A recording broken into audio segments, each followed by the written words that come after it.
Muy bien. Otra noche estamos en la clase número 13 de este mapa del alma, que es un poquito continuado, pero para aquellos que están por primera vez o aquellos que hace mucho que no participaban, vamos a ponernos un poquito al día sobre lo que venimos hablando.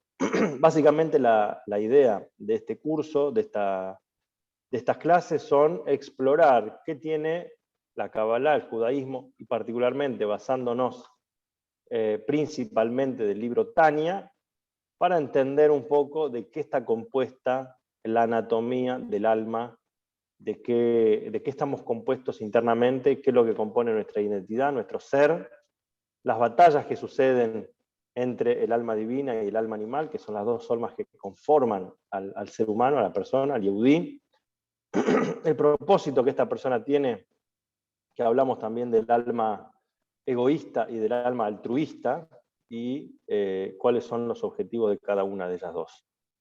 Hablamos las últimas semanas sobre la noción de los conceptos de blanco, negro y gris. ¿Qué quiere decir? Está lo que está completamente mal, está lo que está completamente bien, y está lo que es el gran terreno, el gran campo, el gran territorio del mundo, que es las zonas grises. ¿Qué quiere decir grises? Depende en qué uses las cosas. Si vos ejercitás o utilizás aquello que está a disposición tuya, como ser internet, como ser un celular, como ser el trabajo, para servir a Dios, para tener un propósito trascendental, entonces eso que vos haces se eleva, crece, tiene un sentido más profundo. En cambio, si vos todo lo que usás, lo que está alrededor tuyo, es solamente en función de ti mismo, entonces eso momentáneamente se va al lado de lo negativo, al lado de lo intrascendente, del egoísmo, de servirte a vos mismo, y lo que sería el alma animal.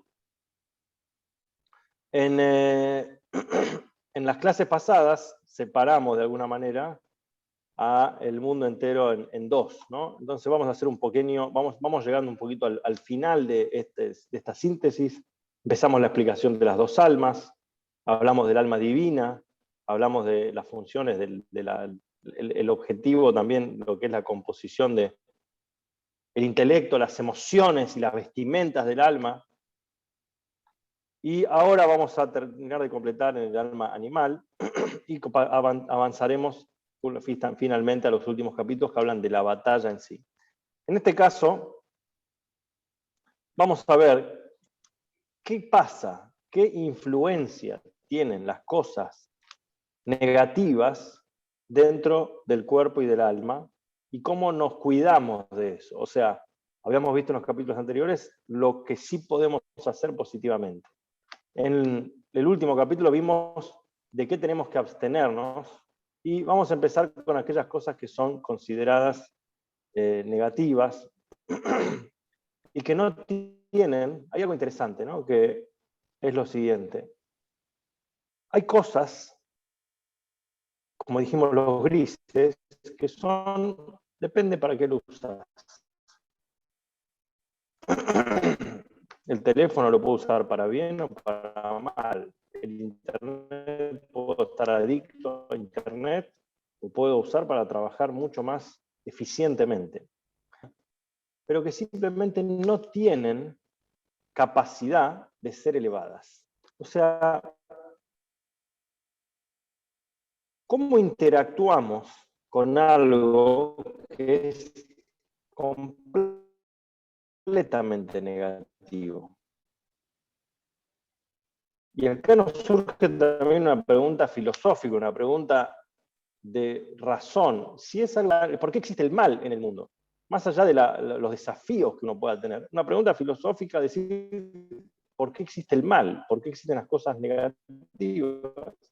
¿Y cómo yo interactúo con eso? ¿Acaso no todo lo que está al alcance de mis manos tiene que ser elevado? Hay una famosa frase, que una vez un hombre que le hizo esa pregunta a un rabino, a un rebe, y le dijo, rabino, la Torá dice que todo lo que está en el mundo tiene que ser elevado para bien. ¿Qué pasa con el ateísmo? ¿Qué tiene de bueno ser ateo? Entonces el rabino Rabino le dijo muy inteligentemente, cuando alguien te viene a pedir tzedaká, vos tenés que ser ateo. ¿Qué quiere decir? No pienses y digas, bueno, Dios se va a hacer cargo, Dios se encarga de todos. Vos pensás que te recayó a vos la responsabilidad y vos tenés que hacerte, ponerte la camiseta, ponerte la responsabilidad de ayudar a esa persona. Como si fuera que no tuviera quien lo ayude. Obviamente que no es que la tzedaká significa ser ateo, pero la idea que le puedo decir es que así como el que no cree en Hashem, entonces dice, al ser que yo no creo, voy a ponerme para ayudar porque me cayó a mí la responsabilidad, así también una persona que necesita tu ayuda, que vos te involucres como si fuera que no hay nadie más que se pueda ocupar. Lo mismo pasa con tantas otras cosas, pero ¿qué pasa a una persona que nosotros decimos hay que usar la energía de las cosas para elevarlas? Y dijimos que hay cosas que no se pueden elevar. Cuando uno, por ejemplo, ¿no? Una pregunta, tzedaká, dar sobre plata robada. ¿Se puede dar tzedaká sobre plata robada? O sea, ¿yo puedo hacer una acción positiva con algo que tiene un origen negativo? Con una comida que no es apta. ¿Puedo elevar esa comida que no es apta? Entonces, la respuesta es que hay que entrar en una discusión, en un debate, para presentar los dos lados. Por un lado estamos hablando en algo que no es posible elevarlo. Por el otro lado, el resultado, la función de que esto cumple, era para santidad. Aparentemente, la vez pasada dijimos que para elevar algo, si yo lo como con un propósito, con una intención de elevarlo, como nosotros decimos, todo lo que yo hago que sea en aras del cielo. ¿Sí? Nosotros decimos, Leshem Shamaim, en aras del cielo. Yo hago todo lo que hago Leshem Shamaim, pero a veces puedo cruzarme de bando y hacer algo que es negativo y elevarlo para el cielo o no. ¿Qué pasa si una persona se equivoca y en vez de traer el animal, que era, vamos a hablar en el templo, que se traía un animal como ofrenda, traía un animal que no era kasher? Servía, por más que la intención era buena, servía, o por lo menos yo tenía un entrenador de fútbol, se llamaba Tony Vargas, que había sido arquero de Atlético Tucumán.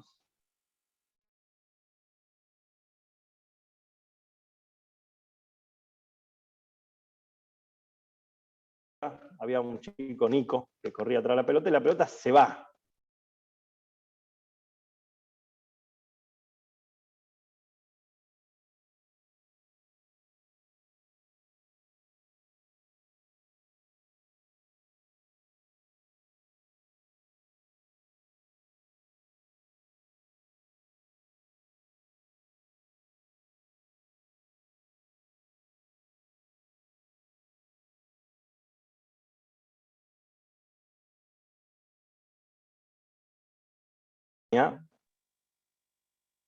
Bien. Buenas. Buenas, Perdón. buenas. Sí, sí. Ahora, se entiende que el animal que no es kasher no podía hacer nunca un sacrificio, un corbán, una ofrenda. Por más la mejor intención que uno le ponga, tampoco va a ser. Y también una persona que tiene algo que no es kasher, entre comillas, no lo puede elevar, a pesar de que él tenga las mejores intenciones del mundo, no se puede elevar. Y esto también nos habla de algo muy interesante, que es, me acuerdo que el rey anterior, cuando llegó a América, a Estados Unidos en el año 1950, aproximadamente, estaba muy en auge el judaísmo reformista, y el argumento que ellos decían era, hagamos la JA dice que no se puede hacer esto y esto, pero bueno, tenemos que hacer una excepción para que la gente pueda hacer las cosas igual. Entonces, era un debate que estaba en esa época, que decía, pero eso va a hacer que sea un problema. Era apagar un fuego.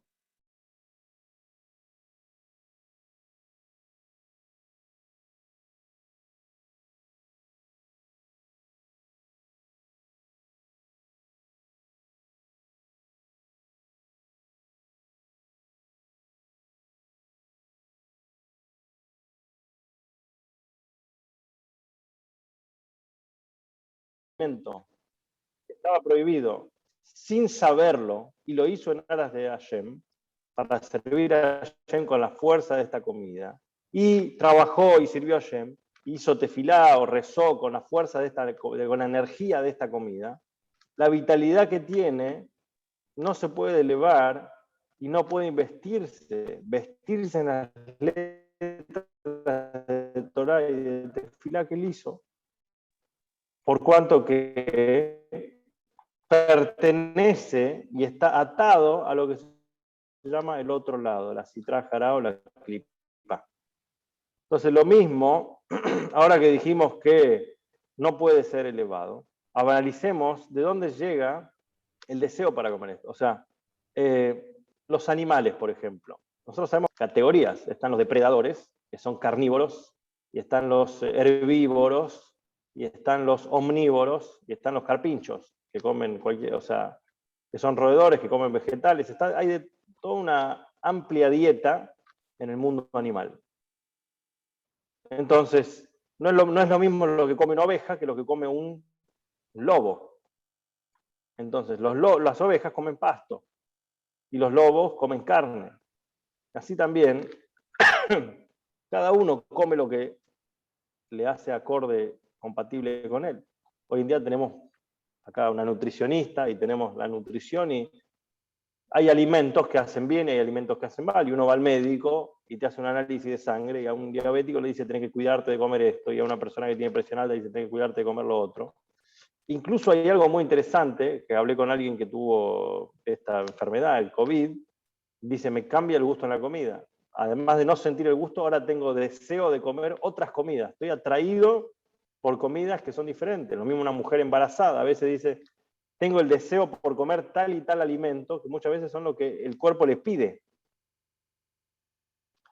Y así como cada animal come la comida que es especial para él, así el alma animal del Yehudi, que es la clipá intermedia, es atraída de forma natural a aquellas cosas que están en la medida intermedia. Y cuando una persona es atraída por las cosas que no están del todo en su... o sea, esto es lo que nosotros decimos, el alma divina y el alma animal, incluso el alma animal de un Yehudi, tendría tendencia hacia aquellas cosas que están permitidas para él. No es una desviación que a él le guste las cosas que están dentro de lo permitido, en el gran rango de los grises y de lo permitido. En cambio, cuando uno se siente atraído por algo prohibido, probar el fruto de lo prohibido, es una caída, una desviación de la situación natural que él tendría que tener. Entonces, esto es lo que dice la atracción de lo que uno tiene.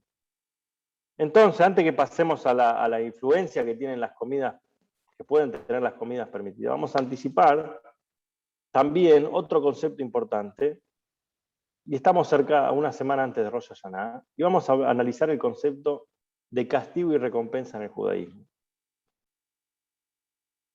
Por lo general, y el hasidismo en particular, con la enseñanza del Baal Shem Tov, nos pone énfasis en no hay que pensar tanto en el castigo. No pienses que Dios te va a castigar y que sea... Al revés, Hashem te quiere, Hashem te ama, Hashem te busca, Hashem quiere lo mejor para vos. Y el castigo en sí, no existe castigo en función de castigo en sí. ¿Qué sentido tiene castigar a una persona? Cuando un hijo, por lo menos un padre que lo ama a su hijo, la única razón posible por la cual él quiera, entre comillas, castigarlo, es para disciplinarlo, para enseñarle algo, para prevenirlo de algo, para mejorarle su vida. Si tu hijo se manda una macana y vos estás furioso, pero vos decís, me voy a castigar, me voy a vengarme de él, entonces eso no se llama castigo, se llama venganza. Castigar es cuando yo digo, si mi hijo no se levanta a la mañana, tiene que ir a la escuela, entonces le digo, mañana no puedes jugar a la computadora. Y el hijo te va a patear y dice, pero ¿por qué no me dejas jugar si yo me porto bien? No, mañana no podés. ¿Por qué? Porque yo quiero que él se levante temprano y que aprecie ir a la escuela, entonces tengo que ponerle una medida disciplinaria, pero para que mejore. Si yo sé que mañana él no se va a levantar, ¿para qué le voy a poner la medida disciplinaria? Es simplemente crueldad.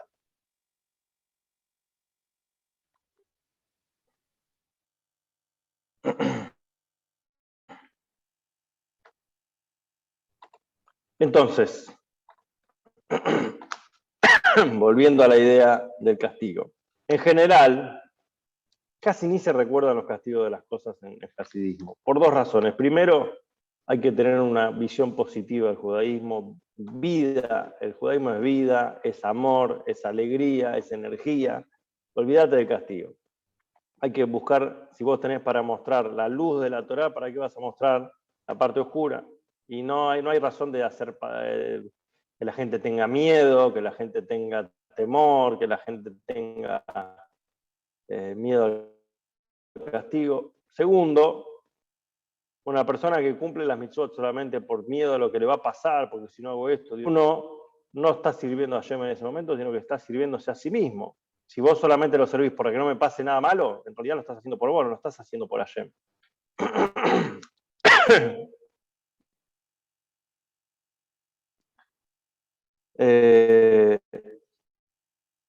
Seguro que no es esa la motivación principal que usamos, ¿no? Uno no dice, no, yo sirvo a Hashem para que no me castigue. Sino que hay otra manera de ver las cosas, que el castigo es solamente una medida disciplinaria para que yo mejore, para que es un acto de amor, es un acto de cariño de parte de Hashem.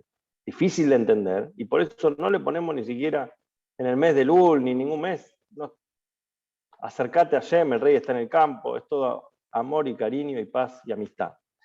Junto con eso, de manera rara, el Tanya, en este caso, empieza a hablar sobre ciertas situaciones de incomodidad, o sea, decir que la persona hace esto y que la persona hace lo otro. Y la idea acá hay que entenderlo, que no es provocarnos a nosotros que hagamos las cosas por miedo, sino explicarnos que a través de estas reprimendas, cuál es la mancha. Y lo principal es esto, que entender que el alma es como una ropa blanca, una ropa impecable. Y las acciones que uno hace son como las manchitas que va dejando. Si uno hace acciones buenas, el alma se eleva. Si uno hace una acción negativa, es como una mancha en una camisa blanca. Entonces, no son obviamente una venganza, sino son para el bien de la persona como un laverrap, como una manera de lavar la ropa. Las acciones de la que la persona hace van acumulando acciones negativas sobre el cuerpo y sobre el alma, y los castigos diversos están hechos para limpiar el alma, y por eso también el judaísmo no se pone en énfasis en el concepto de infierno. No decimos vas a ir al infierno si haces esto, si haces lo otro. La palabra más apropiada en el judaísmo es purgatorio. Purgatorio quiere decir, es el laverrap. Uno va ahí a lavar el alma, uno va a lavar el alma. Existe, no es como lo imaginamos de las películas, pero la única función que tiene ese lugar es que el alma, a través de 10 meses, 11 meses, cuando uno hace un yortzeit, cuando uno hace Kadish por la persona, por la elevación del alma, y el alma tiene que atravesar diferentes lugares, que la función de esos lugares es purgar, es limpiar el alma para que quede impecable como antes. Como uno hace un ayuno en Yom Kippur, como uno hace un lugar que es expiación para que el alma quede capará, para que el alma quede limpia nuevamente.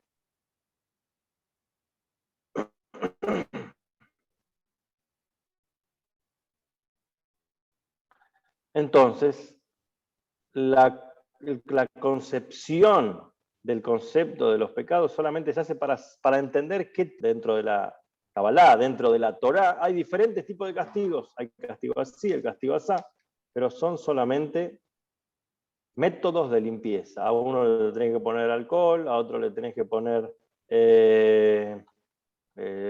jabón blanco, a otro tenés que poner lavandina. Es como cuando uno lava la ropa, y más cuando era lavado a mano, había que fregar la ropa. Y sí, cuando fregaba la ropa era llevada un poquito de fricción, pero esa fricción, la función era lavarla, limpiarla. Esto también entiende, sobre los 4 que está traído en el Tania, trae 4 lugares. Jibuta Keber, Kafa Kela, Geinom y Geinom de frío, de nieve. Vienen a limpiar 4 manchas espirituales distintas que se creen a través de estas 3 vestimentas del alma: pensamiento, palabra y acción. Vamos a empezar entonces con esto que se llama Jibuta Keber. Sería, me cuesta la traducción en castellano, vamos a explicarlo un poquito. Jibuta Keber quiere decir básicamente la descomposición de la tumba. Es un poquito fuerte, y en la historia judía encontramos muchos casos de personas justas que su cuerpo no se descomponía. El cuerpo permanecía intacto durante decenas de años y a veces centenas de años, que exhumaban o por alguna razón. Incluso hay varias historias cuando, me acuerdo que yo tenía un amigo que en Europa trabajaba en una organización que se dedicaba a proteger cementerios judíos abandonados, o en Europa, que pasaron muchos años y muchas cosas, y que había una vez un gobierno, si no me equivoco, el gobierno de Austria, que tenía que hacer una vía de tren. Entonces pidieron permiso para el cementerio judío. Entonces le dieron otro lote, otro lugar, para que hagan un traspaso de las tumbas que estaban ahí. Y las personas que trabajan ahí estaban sorprendidos que había muchos cuerpos que tenían cientos de años o decenas de años y estaban en muy buen estado de conservación. Entonces, el alma de un tzadik, el cuerpo de un tzadik, al ser que esta persona no tiene falencias en vida, el cuerpo fue elevado, y a pesar que pasó un largo tiempo, no se descompone.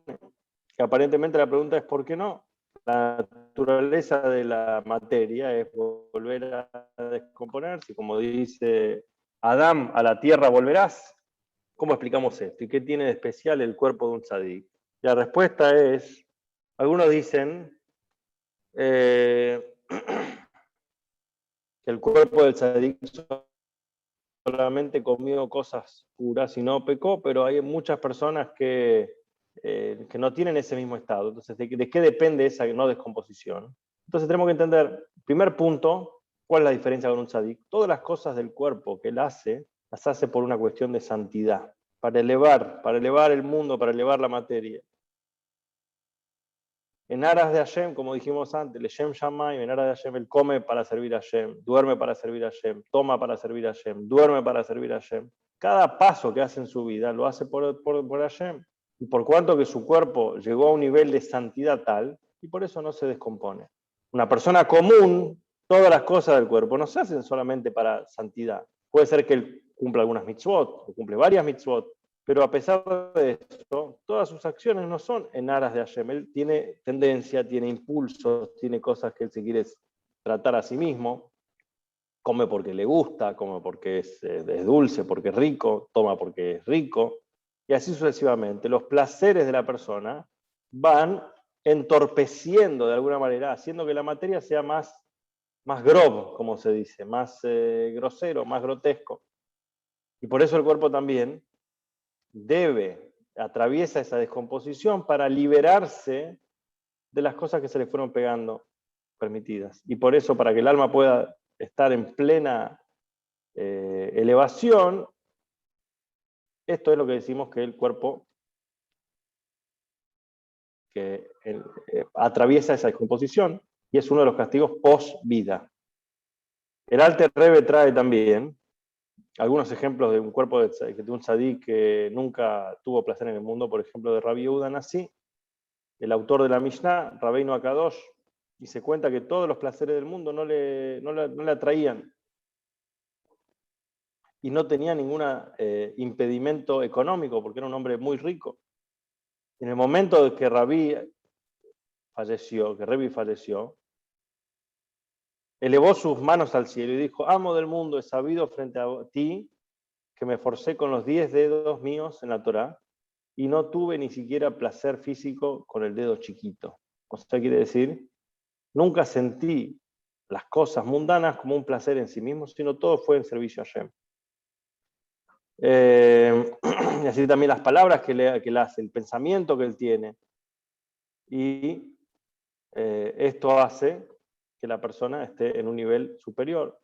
El resto de las personas, de los mortales que somos imperfectos, a veces en este trabajo de purificar el alma, no es un castigo en sí mismo, sino atravesar un tiempo de purga y de limpieza. Y esto es lo que llamamos en el hebreo el Geinom o el infierno, pero es la idea, como dijimos acá, el purgatorio. ¿Y por qué se habla de fuego cuando no hay fuego físico? ¿Por qué? Porque es para mitigar el calor que usaste, esa energía calórica que usaste en cosas mundanas, en cosas materiales que no eran con el objetivo de servir a Hashem.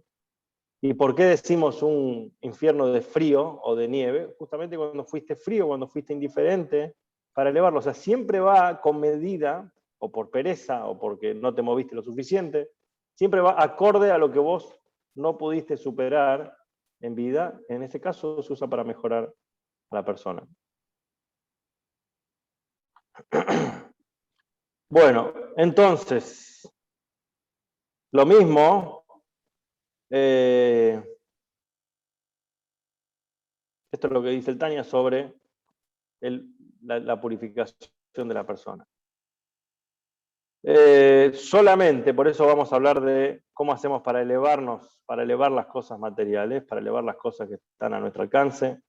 Y esto es, hay que tener, básicamente como resumen de toda esta clase, nos quedan 5 minutos, se fue un poco más fuerte, un poco más duro que otras veces, pero la idea central de todo esto es entender, y es algo que nos puede costar o que nunca se habla tanto, pero entender que todo el concepto de purgatorio, todo el concepto de lo que pasa al alma después de los 120 años, después que se va de este mundo, no hay un concepto acá de maldad, no hay un concepto de sufrimiento, no hay un concepto de daño en sí mismo, sino que todo esto es un proceso de limpieza del alma. Es un concepto que a veces uno no lo tiene presente.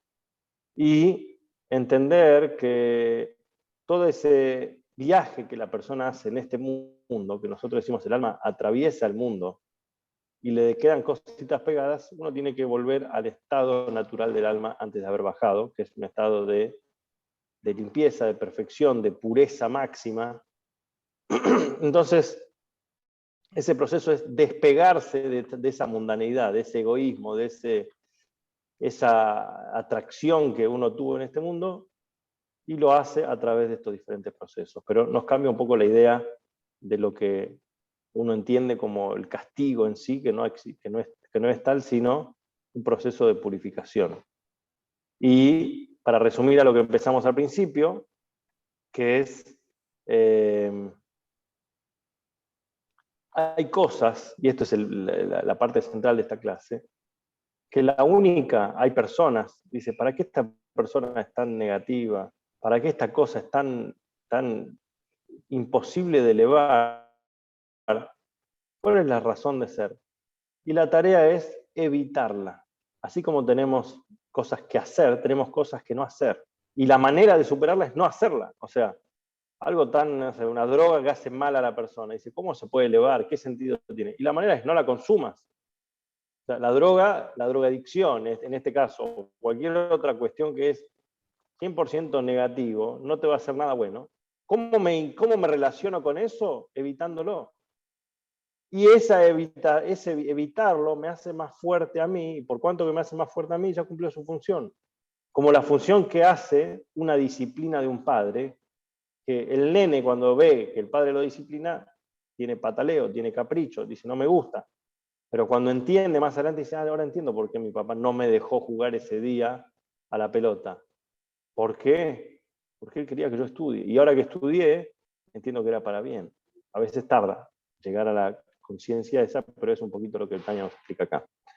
Sí existe, hicieron la pregunta en los comentarios, diferentes nombres para el Geinom, el Sheol, o los diferentes lugares, el abismo, arriba, abajo, bajo la tierra, etcétera, diferentes nombres, manera de expresión, pero no vamos a entrar en el detalle de las diferentes expresiones que tienen para llamar al purgatorio, sino un poquito nada más por afuera vimos esto para tener esta idea que no existe el castigo como tal, sino el reproche para que mejoremos.